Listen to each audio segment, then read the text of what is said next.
ke Jepang di musim panas, karena panasnya emang ugal-ugalan. Tapi kalau kalian pengen melokal, musim panas adalah waktu yang paling tepat buat ke Jepang. Karena banyak banget festival yang kalian bisa ikutin secara gratis. Yang akan gue share ini adalah itinerary super hemat budget solo traveling buat seminggu. So, let's get started. Gue terbang pakai AirAsia. Kemarin dapat tiket yang lumayan murah di 5,5 juta PP. Tapi memang jujur, flight-nya itu nggak enak. Ini bukan karena pesawatnya atau pilotnya yang rese ya. Itu mah gue rasa nggak ada downgrade apa-apa. Cuman yang paling berasa itu adalah servisnya. Udah jam flight-nya nggak enak, nggak ada in-flight entertainment, nggak ada makanan, even snack, nggak dapat bagasi. Dan ini legroom juga kecil banget. Bagi gue yang tinggi ini, jadinya ya memang ada harga yang harus dibayar sih untuk dapat flight yang murah. Penerbangan gue itu dari Jakarta jam 7 pagi, transit di KL kurang lebih 3 jam, baru lanjut ke Haneda. Sampai Haneda di jam 10 malam. Untungnya jam segini masih ada kereta buat ke hotel. Selama di sana, gue nginep di Focus Kuramai Hostel. Jadi ini modelnya capsule hotel gitu, yang sistemnya sharing bedroom. Meskipun sharing, tapi menurut gue ini lumayan nyaman dan bersih. Selama 6 malam, gue total bayar hotel itu sekitar 2,6 juta atau 300 ribuan per malam. Itu hitungannya murah banget sih untuk ukuran hotel di Jepang. Gue saranin di hari pertama itu nggak usah ngoyo. Suhunya udah 30 derajat dan ya untungnya sih hari ini sunny ya. Jadi di luar tuh udah berasanya tuh terik banget. Gue cari sarapan di Tsukiji Market. Di sana banyak stall yang jualan makanan seafood base. Tapi ada juga sih wagyu-wagyuan dan buah-buahan gitu. Jadi buat nyari sarapan pas banget. Makanan di sini harganya beragam. Tapi kalau sate-satean gitu, dia start di 300 sampai 400 yen. Kenyang dari Tsukiji Fish Market, gue melipir ke mall buat ngadem. Oh iya, karena tempatnya deket dengan Ginza, gue tinggal jalan kaki aja ke Ginza Six. Di sini gue ngadem bentar dan ngopi di Blue Bottle. Yang gue minum ini namanya Nola Float. Selesai ngadem, gue memutuskan untuk belanja. Gue udah niatin buat belanja baju di sini sih, karena gak yakin dengan cuacanya. Jadi berharap menemukan baju yang cocok dipakai dengan cuaca di Jepang sekarang. Gue mampir di Uniqlo flagship store di Ginza. Itu loh, Uniqlo yang punya 12 lantai. Sebenarnya baju-bajunya mirip dengan yang dijual di Indonesia. Tapi karena di sini di Jepang, ya pabriknya yang di sini, jadi harganya lebih affordable. Lumayan, bedanya itu bisa sampai 30% lebih murah daripada di Indonesia. Gue makan siang di Halal Tenon Itsuki di Ginza Inns. Selesai belanja, gue ngedrop barang-barang ke hotel dan lanjut nonton Hanabi Festival di Katsushika atau di sekitaran Edogawa River. Jadi memang Hanabi Festival itu diadain di musim panas. Bahkan kalau dengar cerita dari warga lokal, di tahun baru pun nggak semeriah festival kembang api di musim panas. Jadi kalau kalian mau merasakan peak anime moment di Hanabi Festival, ya pastiin kalian cek dulu di mana ada festivalnya. Tapi yang jelas paling ramai itu di awal masuk musim panas, sekitaran akhir Juli atau awal Agustus. Hampir di tiap daerah di Jepang, mereka punya festival kembang apinya. Dan pasti bakal selalu rame. Kalau kalian mau dapetin spot yang paling bagus buat nonton kembang apinya, gue saranin datang sorean. Ya, sekitar jam 4-an lah. Meskipun kembang apinya baru mulai ketika matahari terbenam ya, di sekitar jam 7. Gak usah khawatir kalau kalian bosan. Karena di acara festival kembang api kayak gitu, biasanya banyak banget stall-stall makanan. Dan gak bakal ada yang nyerobot tempat kalian. So, kalau bosen, ya tinggal jajan aja. Yang penting spotnya udah secure.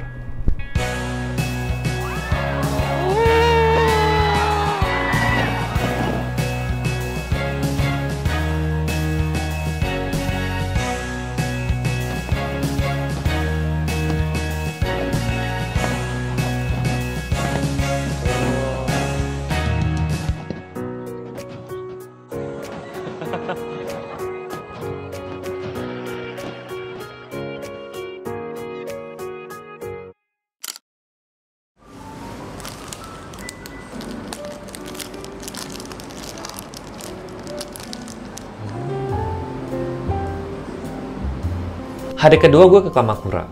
Kayaknya gak lengkap musim panas kalau nggak main ke daerah pantai, iya nggak sih? Sampai ke stasiun Kamakura, gue jalan-jalan aja, lihat store lucu-lucu di Komachi Street. Sekalian beli matcha es krim karena emang lagi panas banget.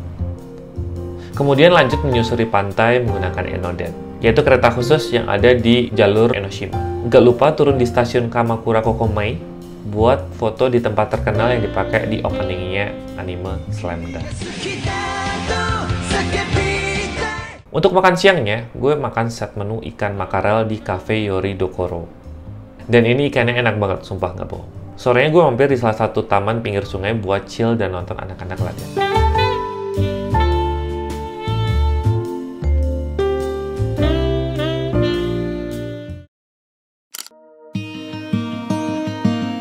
Hari ini cari suasana baru lagi. Kalau kemarin ke pantai, hari ini gue ke gunung. Tepatnya Gunung Takao yang perjalanannya kurang lebih 1 jam dari tengah kota. Gunung ini nggak terlalu tinggi dan jalur trekkingnya itu cukup gampang. Makanya enak buat pemula yang mau nikmatin suasana hutan dan gunung. Oh ya, di gunung ini juga banyak kuil ya. Jadi emang suasananya itu sedikit sakral. Tapi other than that, di cuaca yang panas ini selama hiking tuh rasanya adem. Dan banyak suara-suara cicadas yang bikin summer vibes-nya makin berasa. Sampai di atas, kalian bakal bisa ngelihat beberapa gunung. Salah satunya Gunung Fuji. Cuman sayangnya kali ini cuaca nggak terlalu bersahabat, jadinya nggak terlalu kelihatan. Malamnya, selesai chilling di gunung, kita makan yakitori dulu di Torikaizoku yang ada di Shinjuku. Habis itu lanjut nonton konser musik di small live house yang namanya Akabane Reni Alpha. Kalau gue bisa bilang, ini salah satu activity yang wajib kalian coba kalau kalian suka musik sih. Jadi daripada rebutan nonton konser band gede kayak YOASOBI, mungkin bisa dicoba experiencing nonton band-band indie di Jepang. Kalian juga akan bisa merasakan secara langsung musik culture di sini. Apalagi yang gue nonton ini adalah band Visual Kei. Harga tiketnya tuh terjangkau, rata-rata di 4.500 sampai dengan 5.500 yen, atau sekitar 400-500 ribu rupiah lah. Udah bisa dapetin live music yang intimate di sini. Hari keempat agak slow nih, karena kemarin lumayan capek. Jadinya, untuk agenda pertama gue langsung nge-mall buat cari oleh-oleh di Tokyo Han. Jadi itu kayak semacam tempat-tempat banyak hal, mulai dari stationery sampai dengan makanan kucing tuh ada. Sekalian, gue juga mau makan siang di Katsukura. Sorenya, kita ke Meiji Jingu Stadium buat nonton pertandingan baseball. Baseball ini salah satu olahraga yang rame juga di musim panas. Karena game seasonnya itu biasa start di akhir Maret sampai dengan Oktober. Untuk nonton game baseball ini, kalian bisa pesan online aja di website tim yang kalian mau tonton. Harga tiketnya di range antara 350.000 sampai dengan 700.000, tergantung seatnya. Oh iya, di mid game dan end game, biasanya akan ada kembang api juga di sini.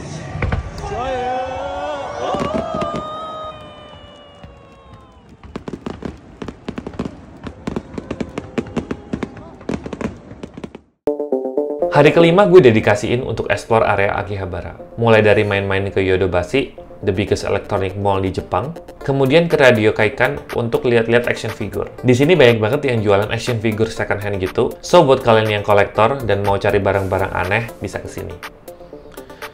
Gue makan siang di salah satu chain sushi ternama di sini yang namanya Sushiro. Malam ini kita nonton festival kembang api di sekitaran Sungai Sumida. Hanya aja cuacanya kemarin itu hujan.